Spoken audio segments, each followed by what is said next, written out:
connect it to the COE model that we've been talking since morning, I would say. Okay, with that, a quick context. As we've been hearing from many of you, the journey has been long for all of us as a country,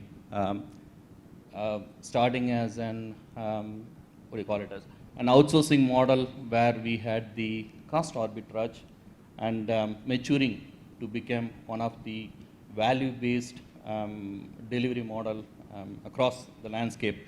So usually when we look at some of the location strategy that have been ranking, where we had a really good data points to prove that we are the destination for many of the COE practices.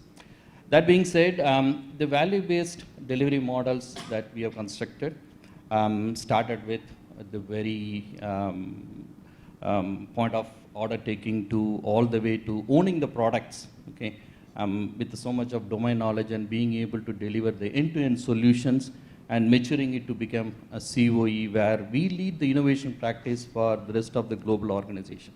Okay, we have so many use cases to talk about. So we'll get some insights and maybe at the end we can take some questions. With that, let me get it going. Let me point my first question to Manoj. Okay, yeah. So Manoj, what do you think would be the starting point for an organization in terms of setting the COE culture? So we all know that we come a long way in terms of delivering the shared services. But if you have to really headway into the COE model or the so-called global business services, what are the things that one should be looking at? Good question to start with. So first of all, we need to understand what we do with the COE or what we are actually deriving out of COE. So we need to have some sort of vision or rather purpose that why we are creating the COE. In case we are creating a COE for a larger organization, do we have understanding of the entire landscape? And if there are organizations which is running in multiple verticals, how do we deal with those verticals? That should be our first question to address before we think of going towards the COE area. Second thing, which basically after your purpose or vision comes in the mindset. Do we really have mindset to deal with the COE? Because there might be a lot of challenges or resistance from many sites or many businesses which may not like you to have a COE which would centralize everything. Though there are a lot of benefits of having COE within the environment or within the organization, but at the same time there are a lot of resistance or rather I would say mindset which does not allow COE to grow within an organization. So to make it happen or to make COE work within an organization, you need to have clear vision, purpose and mindset. And beyond mindset, you need to also understand that where you are heading with that COE. So in case you have planned your COE and you're saying that I would be doing a huge amount of investment in setting up a COE to run a huge amount of business within the organization, within multiple verticals, you need to ensure that the stakeholders who are part of multiple verticals are also invited, are also part of stakeholders within your organization and within part of your COE culture. If that being said, I think we all know anything cannot go beyond unless you have technology, unless you have the infrastructure, or you have the people who would be working on it. So if you don't have all these, you can't move. So that becomes your base. But then beyond the base, you need to ensure that your leadership, or rather all the CXOs, are aligned with the COE strategy, and that vision talks for all the businesses and all the stakeholders. It should not be a silo vision which you are coming up with from the COE point of view. And second point comes in, which was your question, that how we take it forward. Once you have set it up, I think first step would be to not to go for something which is like starting all guns blazing. Rather start with a small one, take up small things and try to assess, because COE journey is never like I have a vision and I have planned that I'll deliver something in 3 years and I go ahead and deliver it. It may not happen that way.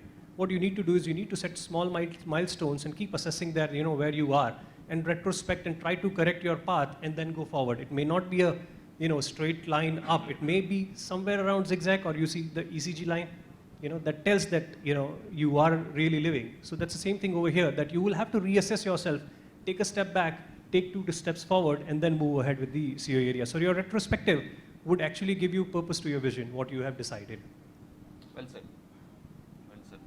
nicely said, Manoj. It's definitely not linear.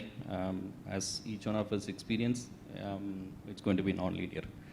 Okay, having said that, I'm going to redirect my question to Ravi. Okay, and the question would be like, by the virtue of leading the strategy teams, I think I can say this: strategy eats, or rather, culture eats strategy for breakfast. Okay, so if you might have the best of the strategies, but if you don't have a right culture in place, it's going to be a challenge in executing them. So with that, let me have Ravi to tell us what kind of culture you'd be looking to have sit in the organization so that you can have a seamless COE model implemented. Thank you so much. I think my colleague Manoj has nailed it by saying, you need to have the mindset. That's the start point, I would say. That drives everything, even though strategy is there. So a couple of things when we see from shared services to a GBS, the fundamental shift is from transaction processing, cost arbitrage to value creation. And value creation definitely starts with a clear strategy and top-down approach, followed by a very clear mindset. So I'll just touch base about 3-4 things which are like kind of cultural barriers, I would say, in setting up a GBS. One is when we move from a shared services transaction to a value, it really requires, the kind of right skill sets.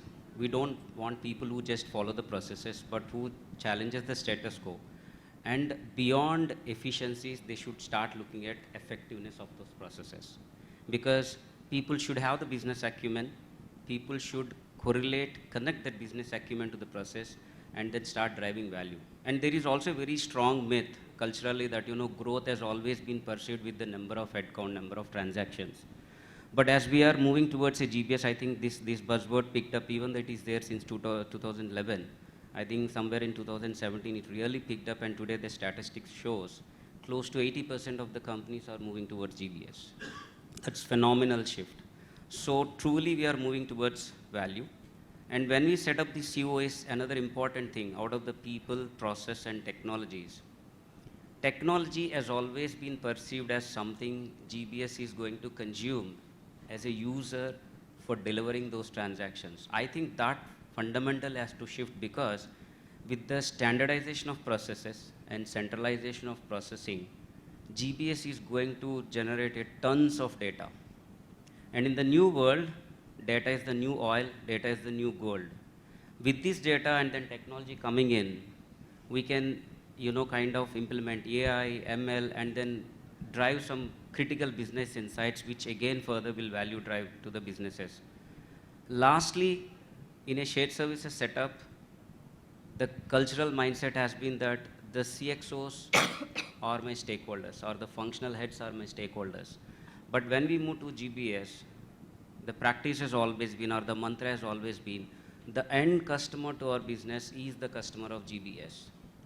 So if I take an example of airport that we operate, now when I process end-to-end financial transactions and generate the P&L, or we process anything, it is not the CFO who is the stakeholder, but how this is impacting the passenger who is walking into the airport is the value driver for me, right? And then lastly, as I mentioned, people process. On the people side, with all these technology intervention coming in, digitization happening, literally when we moved from SSC to GBS, we have literally sat down and then rewritten 70 job roles, unique profiles in GBS. Because with automation coming in and taking away your significant manual work, there is a cultural shift in terms of how these employees have to look at the processes and raise the bar. So these are the things, that is a cultural shift. I would say, it has to be there while there is a very clear top-down strategy. Unless this is there from as a bottoms up, these two have to marry at one point of time. That's when I think the effectiveness of GBS will come in. Well said, Ravi. Very well said. I would say that's a 360-degree answer. Okay. Now that we have the runway set by Manoj and culture defined by Ravi, let's look at Manish to explain us about an operating model. I'll give a background of why operating model is so important for any of the initiatives that we are looking to do within COE or the GBS model. So as part of the strategy initiative, any of the projects that we are coming up with, the first question that the stakeholders who are supposed to fund the project would ask for is that, Are you going to stick to the same operating model that has got us here? Are you going to recalibrate your operating model so that you have a plan in place to have this executed successfully? The reason one being that we are looking to move away from the project-centric model to the product-centric model, which is a very ambitious plan for the size of the organization that we are all in. The first thing that we are going to look at is operating model. So let's hear from Manish. Yeah, sure.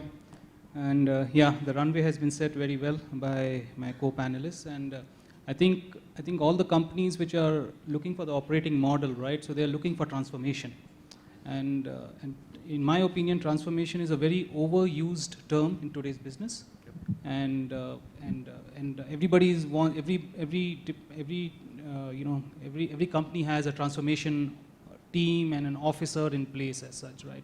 But I think the real question is, can we achieve transformation without disruption, right? And in my personal opinion, I think the real transformation can only be achieved by disruption. I think we've come a long way. We've done a lot of continuous improvements.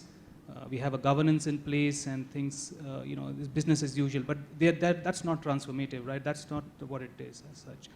Transformation is something which actually creates tension. It creates friction, and it annoys stakeholders, right? It's a change, and I think that's when you get that feeling. That's, to me, is transformation, right? It's not an easy thing.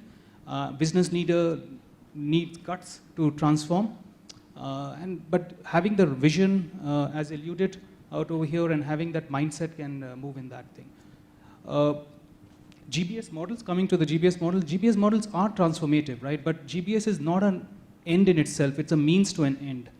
What helps with the GBS is that you can establish the center of excellence, you can use technology better, and with that becomes enablers for you to add more value to the business as such. So I think these are the operating models which we need to think, and that's what companies are realizing, and as we're seeing after the pandemic also, and during the pandemic itself, a lot of investments have flown to India, right? And they realize this is the benefit, and as we go digital, right, around this thing. So, and I think one size doesn't fit all, right? And just taking an example from my own company, Novozymes, right? So, I think we have worked with different models. Some have worked, some have not, right? So we have taken what is an enterprise mindset. So we have a GBS, we also have a multifunctional shared services, we also have a siloed shared services as such. And I think it's sort of doing things which work at that point of time and ensuring that we execute on the strategy, right? So I think you said it well, right? Strategy is all about execution, and that's something which we struggle. Companies generally struggle with. So, but I'm a true believer of GBS, and I think this is a way forward, right? But I think it's a means to an end. It's just not the end in itself. Yeah. One is to put. So a follow-up question: do you think disruption is inevitable to be transformative? I firmly believe. I think disruption is necessary. Otherwise, it's just called incremental innovation, right? So, and that's not fun. It's okay, and everybody is trying to improve what is there today. Just look back. Can we? I firmly believe that can we stop doing things? Sometimes we add on tasks over a period of time, and then we try to innovate on those tasks. But can we look back why we're doing those tasks? And can we, why the company needs to spend time on those tasks as such, right? So, and that's why the roles sort of forms into the picture as such, right? So for me, yes, disruption is important to be really transformative. I think that's the key thing. Thank you, Manish. That takes us to the next topic, which is the Center of Excellence. So what Center of Excellence has to do with global business services? Is there a direct correlation?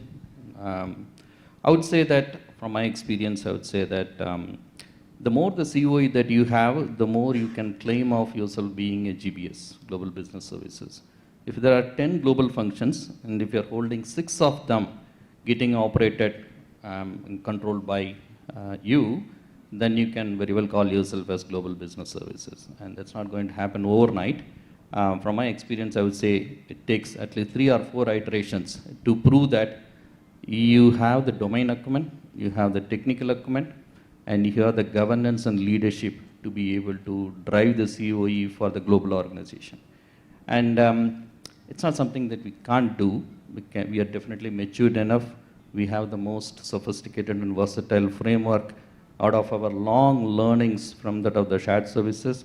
It's just the will that we should be looking at to take us forward and breaking the inhibitions.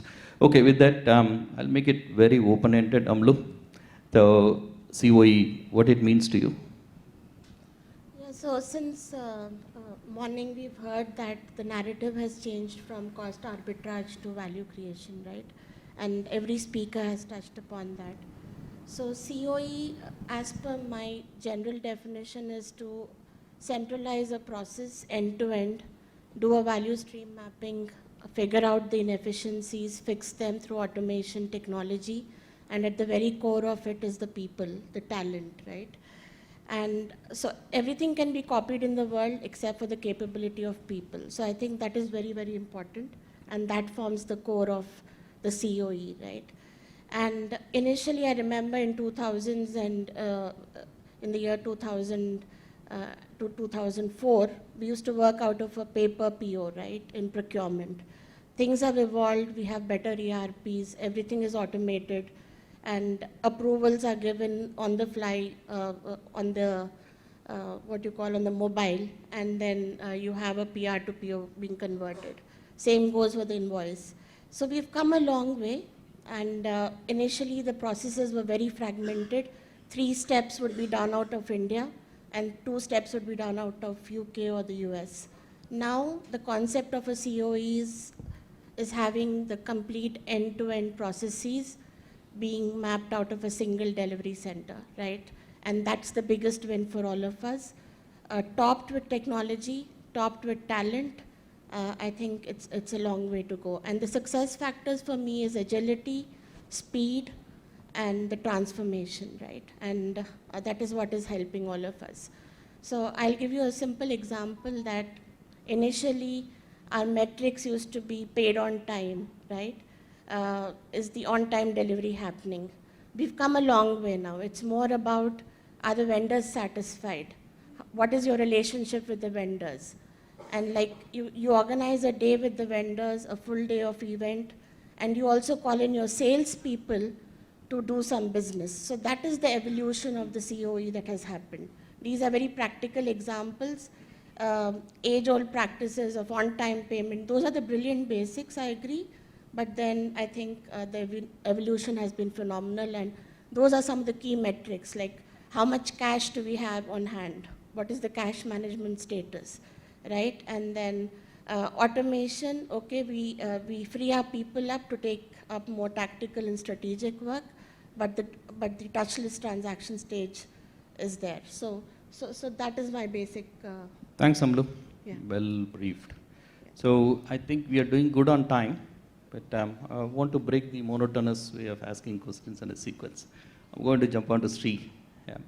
So as I was saying, that sophisticated framework platform in terms of our delivery, the true testimony of our maturity is how good are we in terms of embedding the process, the governance in terms of what we do as a delivery, which is being looked upon as a differentiator from the global organizations. Okay? Because as we all seen, we definitely have an edge on technology, we definitely have an edge on the IPs, but when it comes to the process, we were lacking for a long time, which has been cited as the reason for us to catch up. So, Sri, the question to you is like, how important is an operational excellence, which is considered to be the epitome of the process governance in the organization, which by itself is a continuous model. Operational excellence by definition itself is a continuous model. So what do you think an operational excellence role in terms of defining, building, and sustaining the COE model? But I think, Shashi, we have been hearing it so far, right? From cost to value-added models is where we're evolving, which means that you really want to be a true business partner internally to your internal customers and also to your external customers, which means that all the COEs need to be synced in.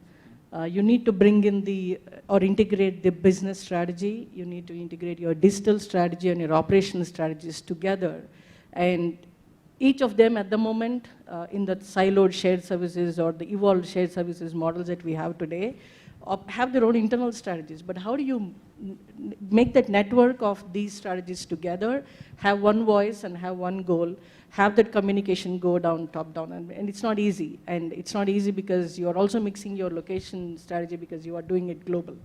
So that all drives a need for operation excellence, not only in terms of digitalization with technology and what you have, but think about it when you're bringing different COEs together.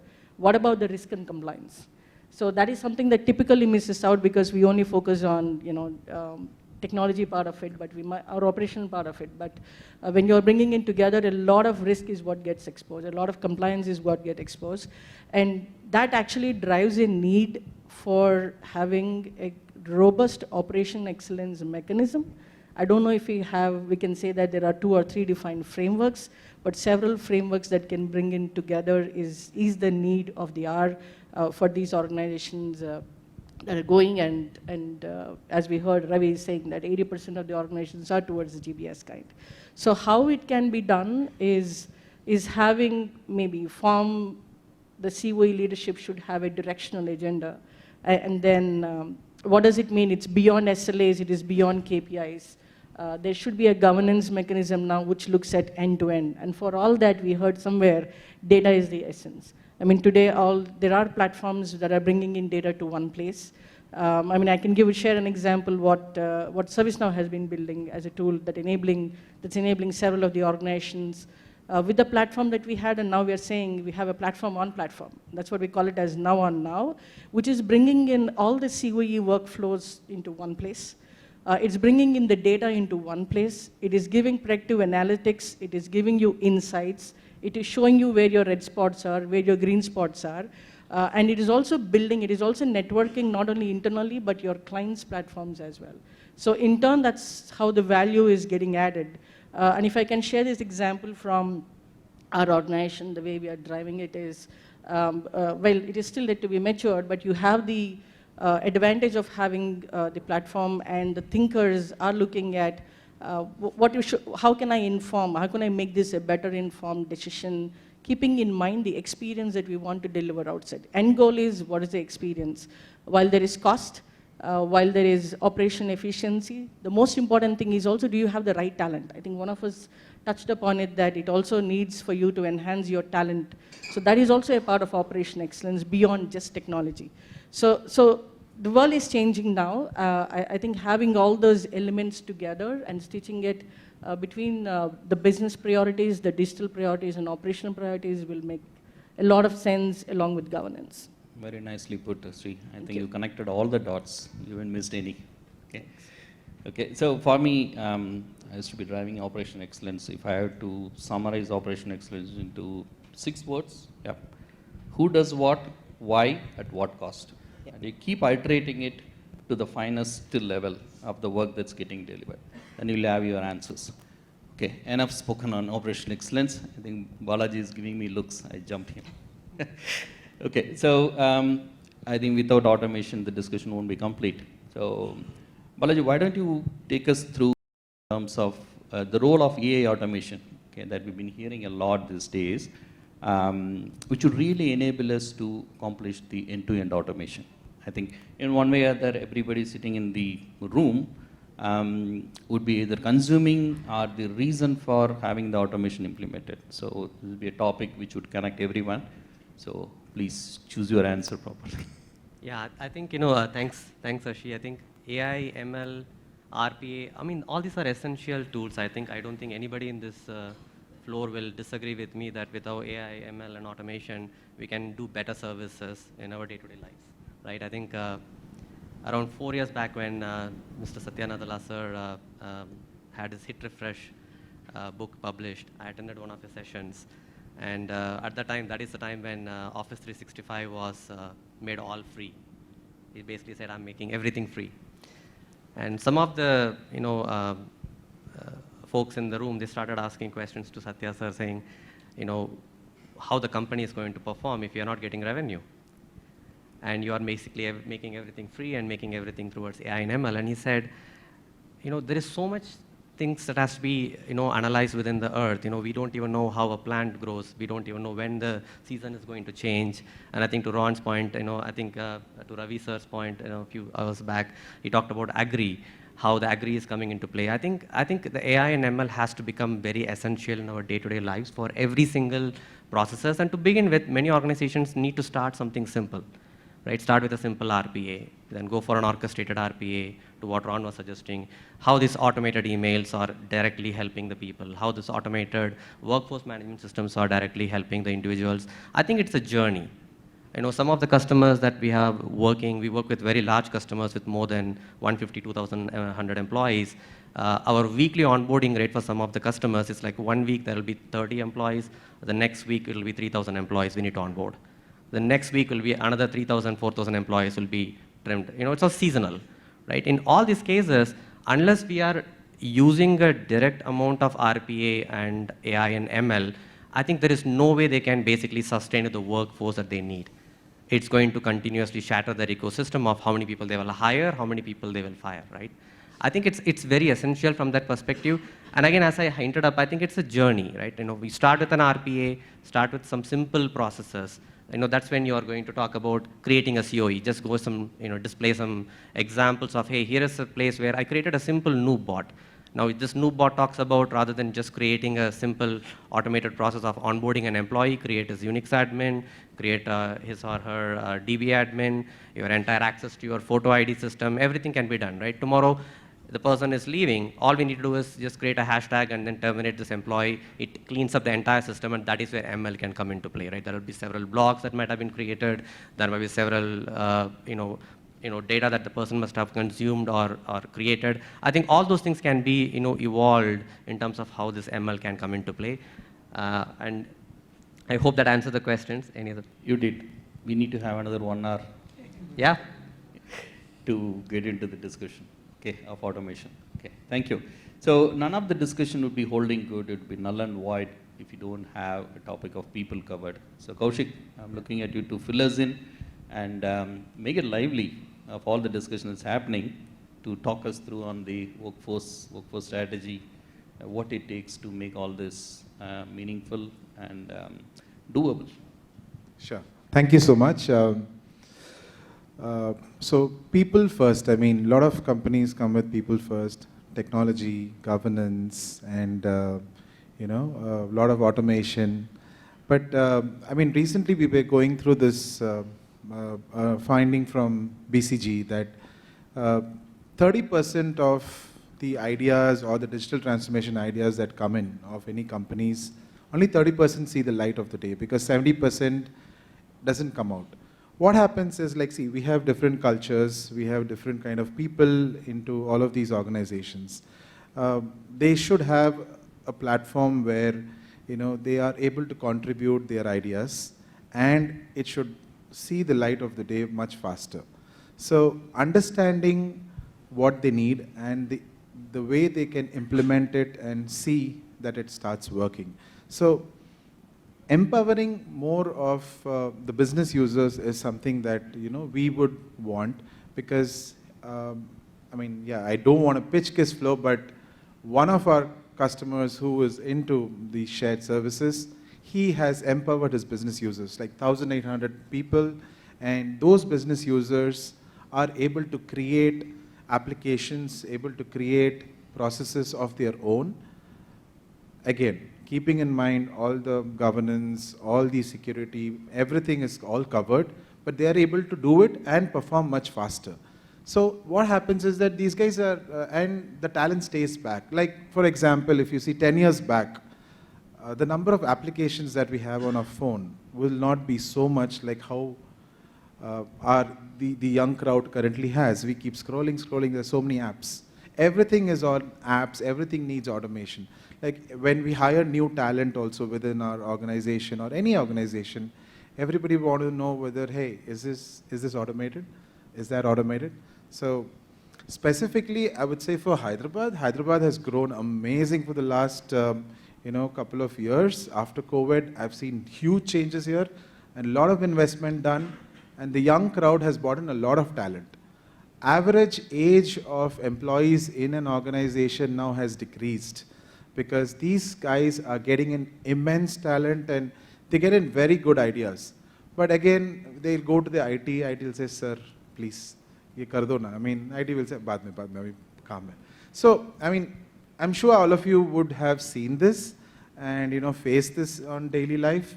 Even like our kids, they come and tell us, you know, hey, get this done, dad or mom, get this done. We'll say later, later. But if there is something that can be very easily created by them, that's why we give them the drawing board. That's why we give them something to do on their own. Similarly, we empower the business people. We would all want to empower the business people, give them the, you know, the strength to do these things and show their bosses or show their managers that this is what I wanted to do.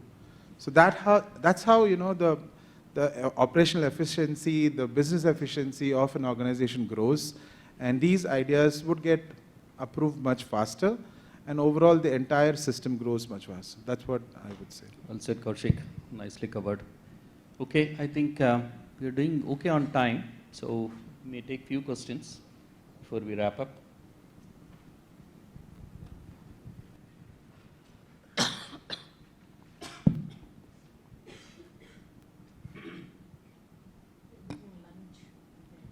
Hello everyone, myself Preeti, and thanks for such a wonderful discussion.